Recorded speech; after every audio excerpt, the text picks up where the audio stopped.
Louvado seja nosso Senhor Jesus Cristo, para sempre seja louvado. Bom dia, meu irmão, minha irmã, que é o Padre Daniel, da Paróquia de Santana, em São Joaquim Antônio Carlos. Hoje é dia 6 de agosto, quarta-feira. A igreja nos convida a meditar o Evangelho de São Lucas, no capítulo 9, versículos de 28 a 36. Naquele tempo, Jesus levou consigo Pedro, Tiago e João e subiu a montanha para rezar. Jesus amava os apóstolos e, em algumas ocasiões, ele convidava apenas Pedro, Tiago e João. Para quê? Para que eles pudessem ser testemunhas para os outros. Pois a nossa igreja cristã, ela vive do testemunho, não de provas científicas, não de argumentos vazios, mas de testemunhos de pessoas simples, de Marias, de Joões, de Josés, de pessoas que experimentaram esse encontro com Jesus, transformaram as suas vidas. Então Jesus vai rezar no alto da montanha, como o fez Moisés, aquele que nos deixou as tábuas da lei.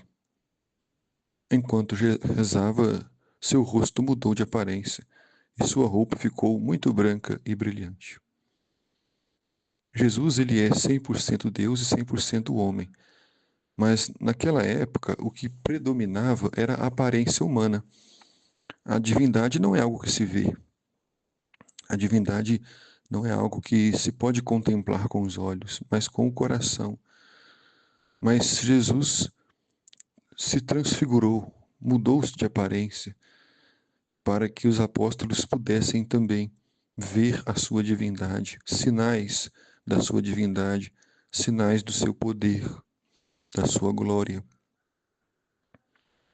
Para quê? Para que os apóstolos não se esquecessem que quando estivessem vendo Cristo crucificado, se lembrassem de que aquele Cristo que está na cruz é o mesmo que esteve lá no alto da montanha, é o mesmo que se transfigurou, revelou o seu poder, o mesmo que curou e recuperou a vista dos cegos, que fez os mudos falar, paralíticos andar e ressuscitou os mortos.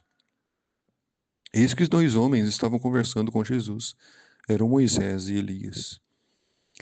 Moisés representa a lei que nos faz cumprir a vontade de Deus. E Elias, o maior dos profetas do Antigo Testamento, representa o cumprimento de toda a esperança de Israel. Eles apareceram revestidos de glória e conversavam sobre a morte que Jesus iria sofrer em Jerusalém. A morte de Cristo já era prevista por causa da fidelidade de Jesus para a salvação do mundo e para que assim Deus pudesse vencer a morte que havia nos separado da comunhão eterna com Deus. Pedro e os companheiros estavam com muito sono. Ao despertarem, viram a glória de Jesus e os dois homens que estavam com ele. E enquanto estes homens se iam afastando, Pedro disse a Jesus: Mestre, é bom estarmos aqui. Vamos fazer 3 tendas, uma para ti, outra para Moisés e outra para Elias. Pedro fica admirado de ver a glória de Jesus e ver o rosto de Moisés e Elias, tão amados pelo povo de Israel, tão queridos pelo povo da Bíblia. Mas Pedro não sabia o que estava dizendo. Ele estava ainda falando quando apareceu uma nuvem que os cobriu com sua sombra. Os discípulos ficaram com medo ao entrarem na nuvem. Da nuvem, porém, saiu uma voz que dizia: É este o meu filho, o escolhido. Escutai o que ele diz. Nas ocasiões especiais do Cristo, o Pai sempre falava. Quando Jesus foi batizado, o Pai também disse: É este o meu filho amado, no qual eu coloco todo o meu prazer. Agora, o Pai afirma que é este o seu filho, o escolhido. Escutem todos o que ele diz. E na cruz, O pai não disse nada. Por que o pai não disse nada?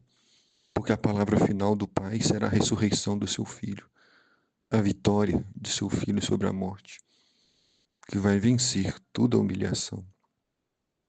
E enquanto a voz ressoava, Jesus encontrou-se sozinho. Os discípulos, porém, ficaram calados e naqueles dias não contaram nada a ninguém o que tinham visto. O Senhor esteja convosco, Ele está no meio de nós. Abençoe-vos, Deus Todo-Poderoso, Pai, Filho e Espírito Santo. Amém.